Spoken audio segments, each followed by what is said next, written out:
Welcome to the Put On Waivers Media Group, home of the Put On Raiders podcast and the Student Body Right podcast.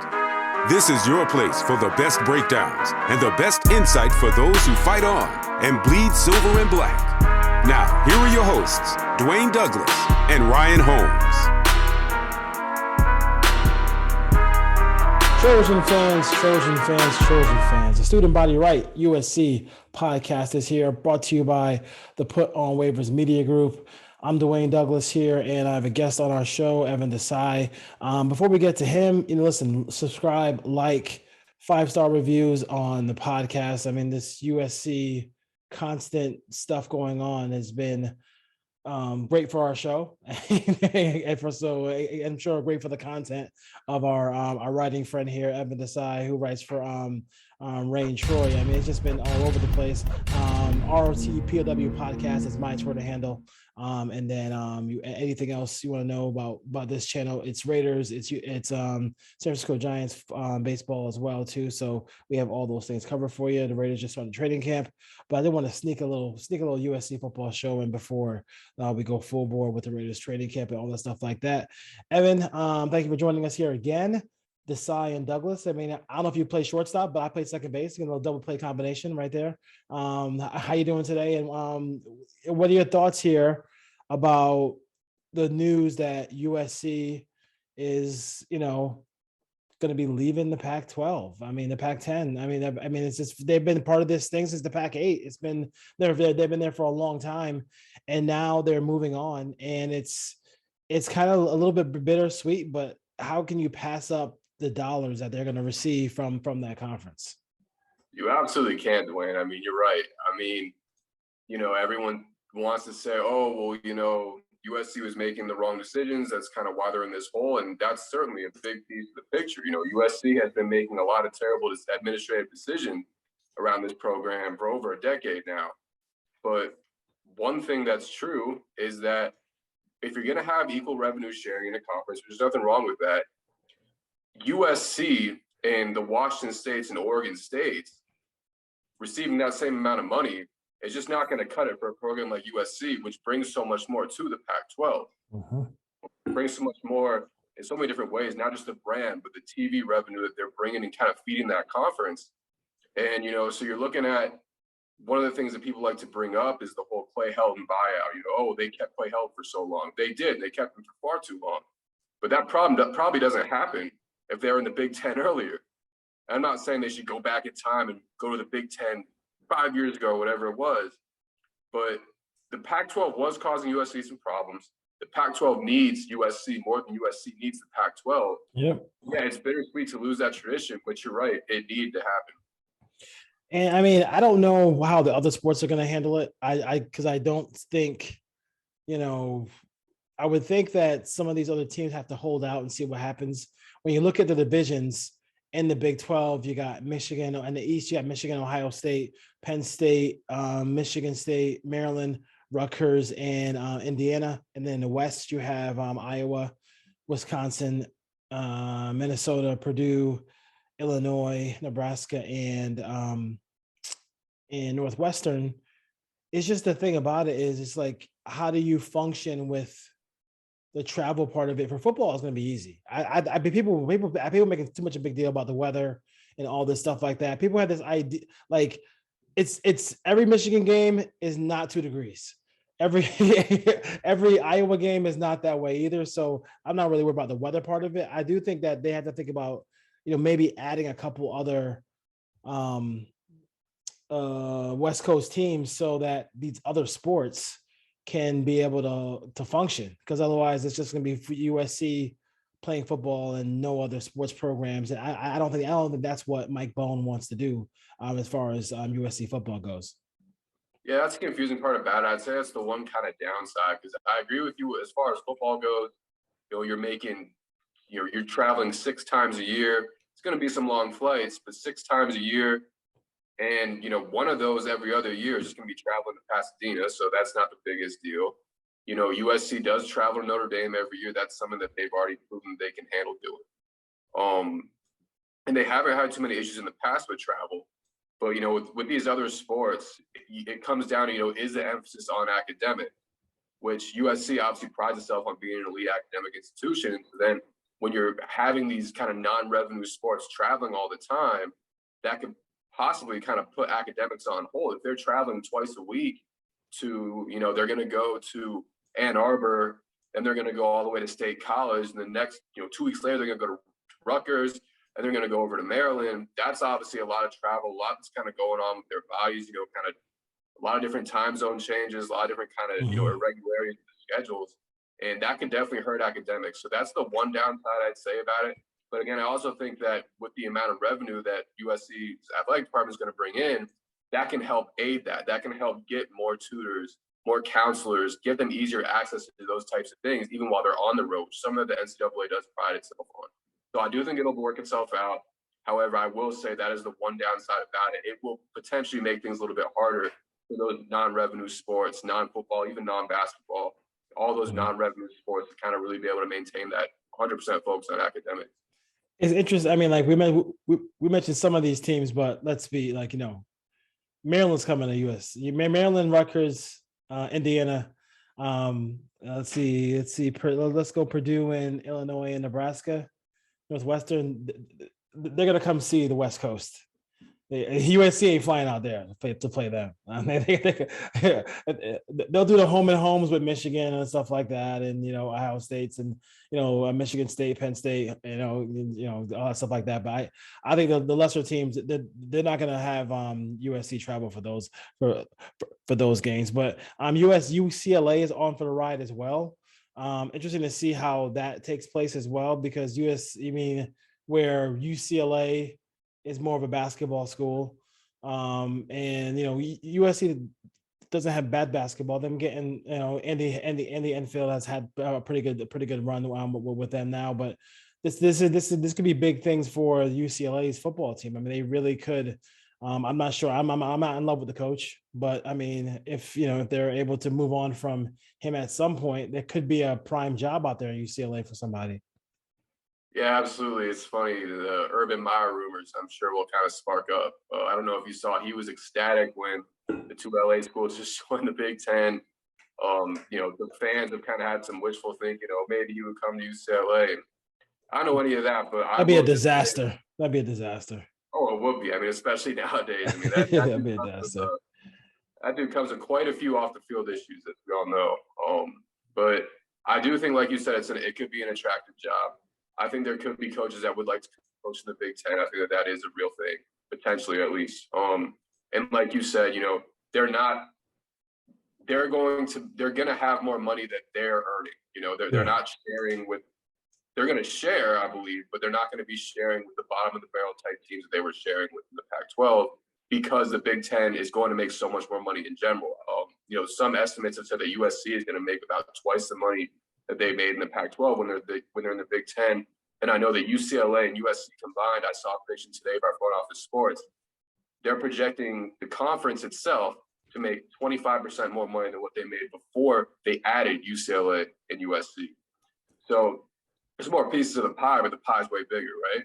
Yeah. There definitely could be some more advantages like facility upgrades, things like that UCLA can really capitalize on and kind of find that next coach. Because like you said, I just don't think Chip Kelly's the guy. I mean, in my opinion, he's been pretty embarrassing. No, so Chip Kelly's not the guy at all. The Pac-12 kind of falls apart here. I mean, I think that one thing that happened here is you can't take things for granted. And I feel like they with the whole network situation Pac-12 network wasn't a good investment. They didn't do a good job there. I thought that was a huge part of it. That's supposed to be a big revenue thing. And then this isn't the NFL where everybody's sharing that money, that TV money equally. This is a 7-year decline in ratings for college football across the board. So, and the reason why is because when you look at the first game of the year, people don't want to see these games against Rice. There's probably maybe 2 or 3 NFL teams that are just unwatchable, right?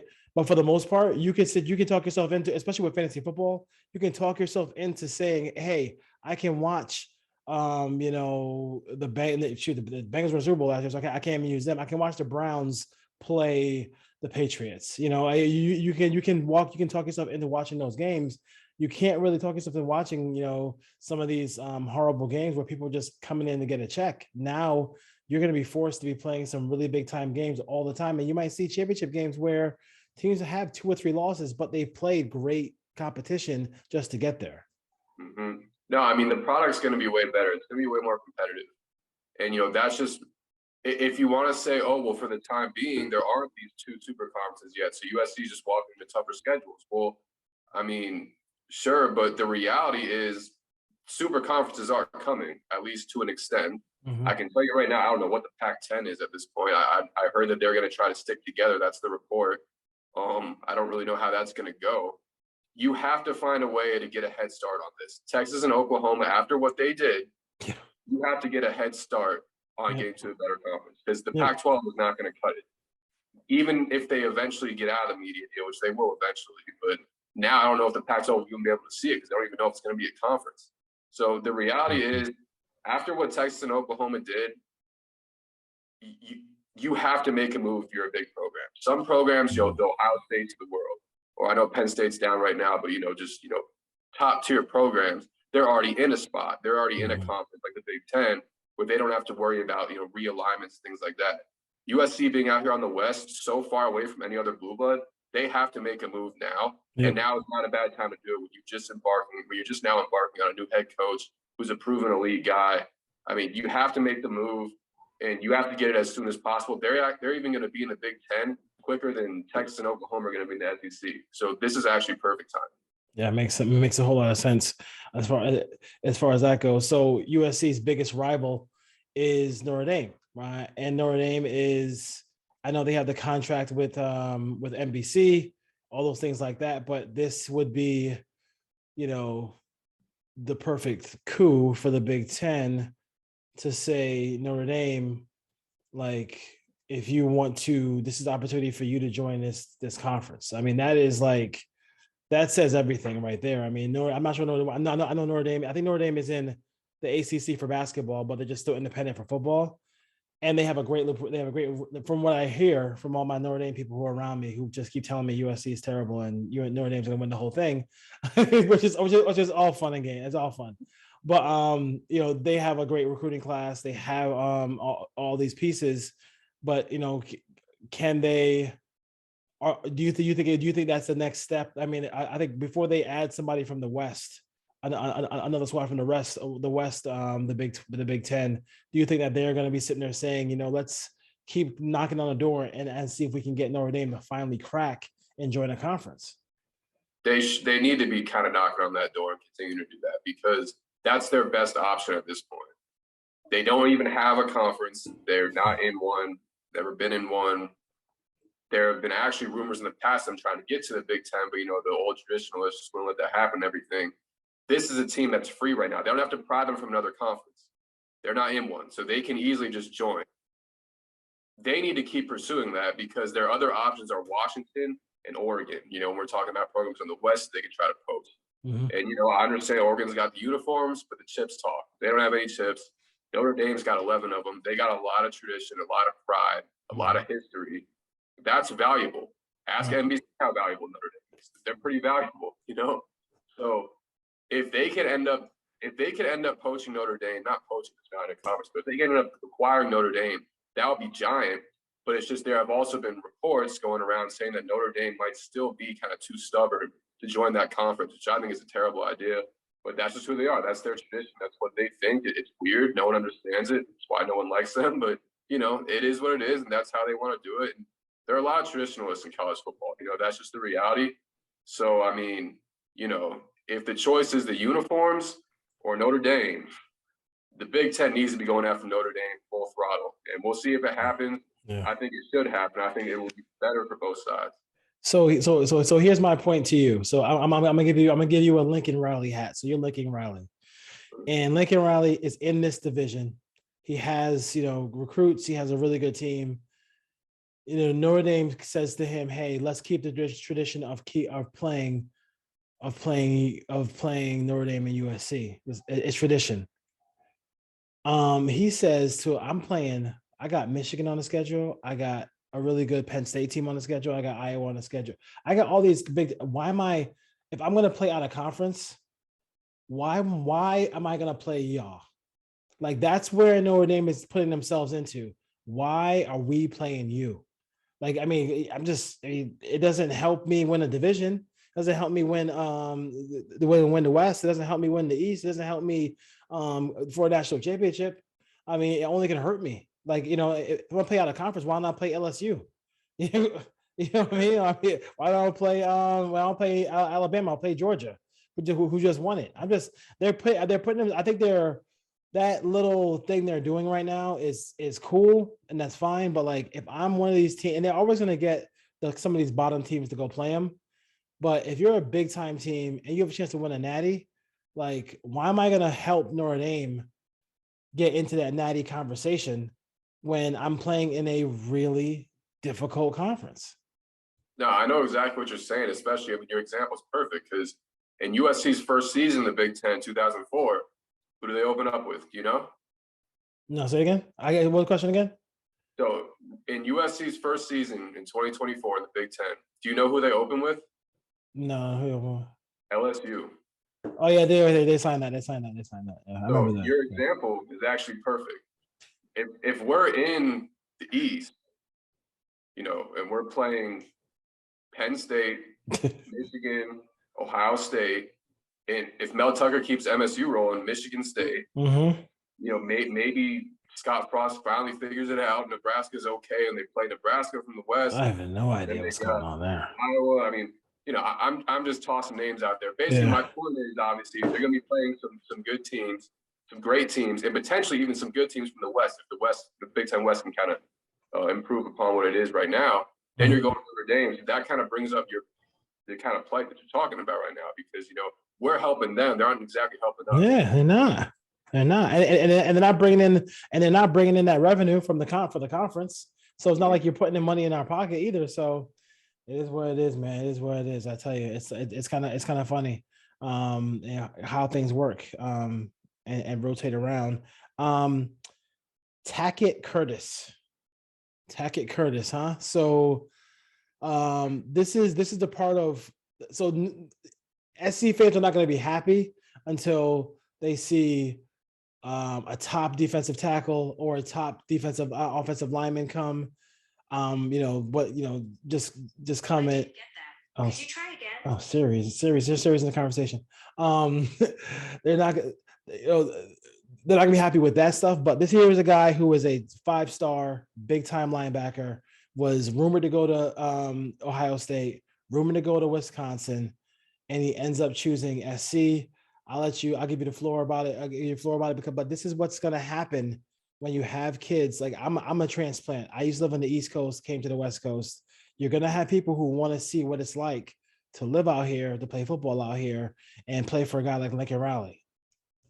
Oh, no question. I mean, I do think the Big Ten move definitely could help recruiting significantly. I don't know for a fact that it will, but I like to use the Texas A&M example. When they moved to the SEC, they shot up in recruiting. Yeah. Now they just had – it even got to the point where they now just had the best recruiting class of all time, just a few months ago, obviously. Yeah. And, part of the reason that happened that a lot of analysts talk about is that there was finally a team in Texas in the SEC. There was finally a team from that Texas-Oklahoma area that I don't know if you consider A&M a blue blood, but, close to – that players in Texas can now play in the SEC. That's cool, right? Players in Texas can now stay home and play in the SEC, which is, let's just be honest, a cooler conference to play in than the Big 12.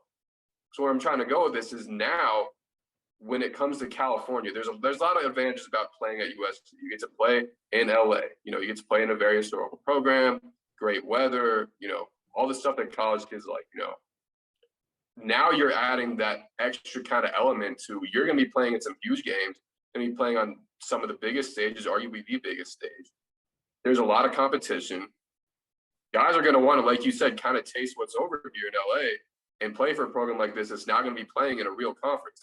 They're not coming here. Curtis is from Louisiana. He probably dreamt of playing in a conference like the SEC. He doesn't dream of playing for the Pac-12. No, he didn't want to play in the Pac-12 his whole life. Let's just be honest. Big Ten, though, okay, that might raise some eyebrows.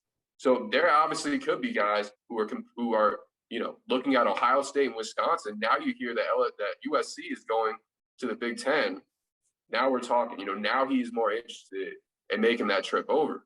And we've seen some great players, specifically from Texas and Florida, play at USC in the past. Those Carroll teams and all that. Now you're adding that extra level of competition. The Big Ten recruiting can take a jump. Yeah, I think so too, and I think that class is getting better, and better. And USC is going to be. I mean, I'm not going to sit through. Like I said, we don't on this podcast, Student Body Right. We don't. Everything's not roses. So like, I mean, we're not going to sit. Even though, despite your shirt, it's not roses. But like, we are trying. But I'm just trying to give you a kind of an overview of what's going to happen. Do you feel like in the other sports, and in this last question I go about this before we go to the roster is. I could see situations where, like, if they're going to do this Big Ten thing and maybe they don't add anybody besides UCLA and USC for the other sports, they might have to do a neutral site. Like, like, hey, we're going to go play a baseball tournament in Nevada or in Las Vegas. We're going to do this. We're going to have this kind of basketball tournament here just to get some of these games in because it's a lot more. It's easy. It's a little easier when it's once a week. Maybe, USC, who usually would leave on a Friday, maybe they leave on Thursday to get acclimated to come into the East Coast. Can you see? I can see something like that where they just try to have some of these possible neutral site situations here because people love to travel and support their teams anyway. No question. I mean, I think they should, if I'm being honest, because I mean, you got the weather. Like for instance, like you're talking about, like baseball, or if we're talking softball, we're talking sports. You want to be over here, There's a reason why nobody in the Big Ten is consistently great at baseball. There's not a single program in the Big Ten that's consistently great at baseball, despite it not even being that far away from Omaha, which is college baseball heaven.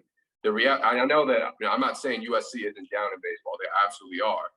But at least a couple teams are absolutely rolling in baseball every year. So what I'm trying to say is, in the Pac-12, what I'm trying to say is there are a lot of advantages to being here on the West Coast that you can play certain sports year-round. You can't play baseball year-round in Madison. You can't play baseball year-round in a lot of these Big Ten cities. So, I definitely think that for weather purposes, availability purposes, that would actually be really beneficial. And I would like to see something like that happen. And I think that with the way college sports is moving now, it absolutely could. Yeah, definitely something that could see happen in the future.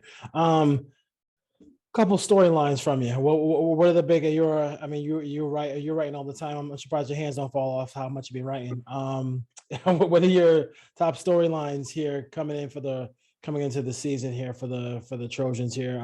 This is obviously a huge undertaking, and this is a very unique roster for Lincoln Riley and these Trojans. I'd say my top storyline would just be how,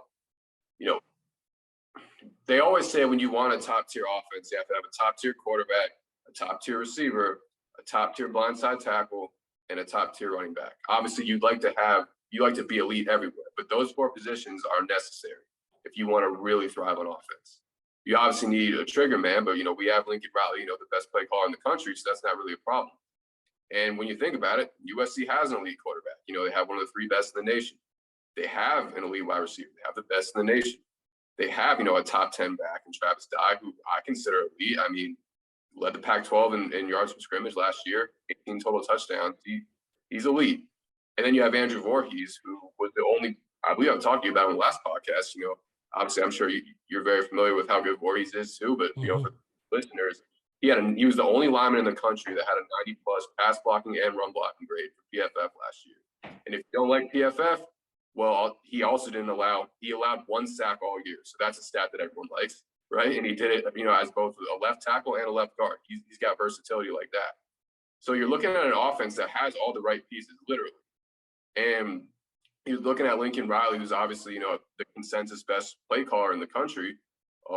He runs probably the best scheme in the country. He runs a scheme that they're trying in the NFL all over the place right now.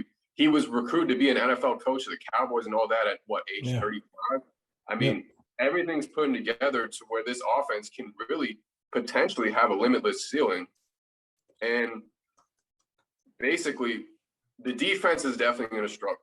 Defense, well, I can't say it's definitely going to struggle because I think they have some talent in some key places, but the defense is unproven, I'll say. Terrible year last year. Injury issues in the front seven that, that they have injury-prone guys in the front seven. But the thing is, this offense is so strong that if you're in a shootout with USC, you're in trouble. Mm-hmm. If you're in one of those classic Big 12 shootouts that Lincoln Riley used to always get in, you're not going to have a lot of success. I don't care who you are. USC is going to win a bunch of games this year. The storyline of how to kind of take that next step and be back is then going to lie on how strong can that front seven be. The secondary actually should be pretty solid. They got a lot of guys that have shown promise there. But the storyline for if they can kind of go back to full dominance like they used to be in the Carroll era and all that, it's going to come down to how well the front seven can gel together and improve in year one. Yeah, Alex Grinch is going to be a huge factor here. I mean, can he get this defense to, take the ball away? Take the ball away and get this team, get the football back to this offense and get stops. Because Rice is Rice. We know what Rice is going to be. We know what Rice is going to be. That has 60 to 10 written all over it. We know that. But the next game, and I know Stanford's down, but that coach annoys me because he likes to run the football. And he is not going to stop running the football. He'll probably win the coin flip and just try to take that first drive and go 11 minutes down the field. Just running the football and dumping the ball down the tight ends all day and all night. So that's what David Shaw loves to do. And that's what I think they're going to see that second game. So it kind of behooves them to kind of get that offense on the field, score some points. It'd be a good test for them. Early on with Stanford, but obviously, USC should prevail with that, no problem. You mentioned the wide receivers. I'm looking at even the guys who are coming off the bench, like Ford, Washington, and Bryant Jr. And I'm like looking at it, and I'm just saying, it's hard to like not smile when I see Addison, Williams, and Rice at the X, the Z, and the A. Like this is a really talented wide receiving core. What are your thoughts about this part of it? I mean, they're going to be able to spread the ball around and do a lot of different things here. I like the wide receiver core, obviously, and Travis Dye is Travis Dye. Do you feel like they have enough behind him if there ever was an injury or anything like that with Barlow and Jones? I do. I think that Austin Jones has done some big things in the Pac-12 in the past. Played well against USC last year, although basically everyone did. Every running back in USC played well last year. I did too last year. I did too.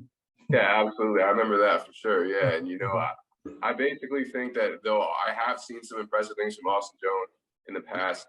That 2020 season, he scored a lot of touchdowns. For the shortened 6-game year, whatever it was, he ranked well in the Pac-12. So I definitely think he's shown some promise in the past.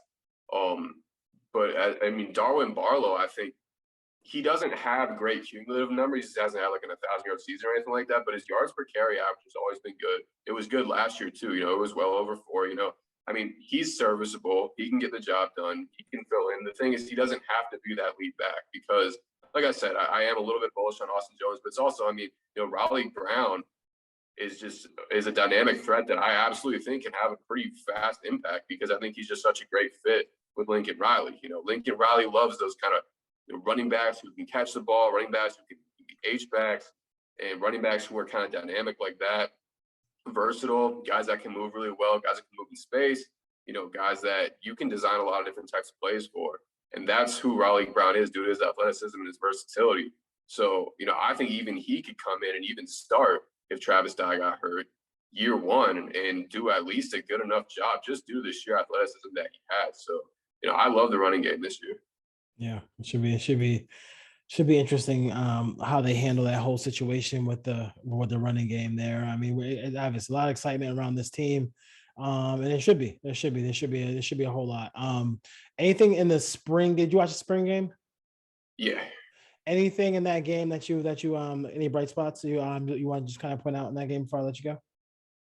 Yeah, I would say, what we all kind of noticed from start to finish when Caleb Williams is out there, it's the Caleb Williams to Mario Williams connection, Yeah, it's those fade routes, they're there. And the thing is, like, Mario Williams, yeah, he didn't put up a lot of yards last year, but he actually had more catches than Oklahoma's #1 receiver, Marvin Mims, last year. So, you know, Lincoln Riley likes to spread the ball. So I wouldn't look at his yards total from his true freshman year last year and be discouraged. I know Anthony Treese from PFF just ranked him as a #6 receiver in the country, you know, and he's not even our #1, not even close to how good Jordan Addison is. So, you know, that's a great connection. And then that just makes me more optimistic for Williams' connection with Addison that he has from them growing up together, you know. And so, yeah, I would say that's definitely one of the biggest things. I like to Kyron Ware-Hudson. He kind of came out of nowhere and played really well in that game. So, you know, you're talking about these guys, skill position guys, the depth that we have, and I think it's there. You know, I think that's another example of why it is there. And, yeah, and I would say one thing I liked was, you know, we always talk about, you know, you're only as good as your attrition. You know, it's a game of attrition. If certain guys get injured, you really got to have guys step up. And to me, I saw a guy, Miller Moss, who I thought could step up. You know, I know it's just yeah, I know. But there has been a lot of talk, and I do feel I'm getting to that point where, like, if God forbid Caleb Williams does miss a game, Miller Moss he's talked about how, I mean, they asked him about. I think he was the guy they asked about, like, hey, how do you like the red zone offense this year? And he threw a shot at Clay Helton saying that we actually practice red zone this year. So which is, well, he's been playing well, and he likes this offense too. So Miller Moss is a guy who, you know, can really get some can get some things. He's excited about being on this team too. So I did see him be very precise in that passing game. I was very impressed with Miller Moss a lot. I mean, for him, and maybe I mean, with him and Malachi Nelson coming next year, maybe Moss, who's a freshman, might be looking for, you know, a way to transfer to somewhere else to go play as down the road. Who knows? But like he's played very well. I thought he played very well in that game. I think he's grasped his offense at a very high level. No question. I mean, you know, he could have left. He absolutely could have. He stayed. He wants to learn under Riley. He wants to learn under Williams. He's going to do that. And, yeah, you know, if he decides, you know, in 2 years that he wants to transfer because USC really like Malachi Nelson, he was still a better football player from being here and learning. And, like, you know, like we both think, if he has to come in this year, you know, I like him. I know he played very limitedly last year, but he looked fine last year. You know, I saw some good things from him in that Cal game. So, yeah, I mean, I'm optimistic about who he is as a player and, you know, who he's going to be. Yeah. Should be fun. A lot of stuff going on with college football, a lot of stuff going on with USC Trojans. Before you know it, it is time. Pac-10, the Conference of Champions is falling apart. But their media day is coming up soon. So we'll see what happens. There. Those should be some interesting conversations. Yeah, with the Pac-12. And it's funny because a lot of these people who hate USC, like the Oregon, like I know a couple of friends who went to Oregon State, all the stuff like that, and they're just angry because we're leaving the conference. But you never realize how much of the conference you really were until USC, the spoiled children that they're called by so many people, till they leave and go somewhere else. Couldn't have said it better. They need us. We do not need them. No, I believe I forgot the rapper who said it, but brothers hate us because brothers ain't us. That's the way it goes. All right, Evan Desai can be found on Reign of Troy, so definitely check his writing out. You know, all the stuff there, and thank you for joining us here. We'll probably get you on before the season starts, before the opener. I mean, this is good times out here, Southern California. See you next time. Yeah, thank you. Fight on. No problem.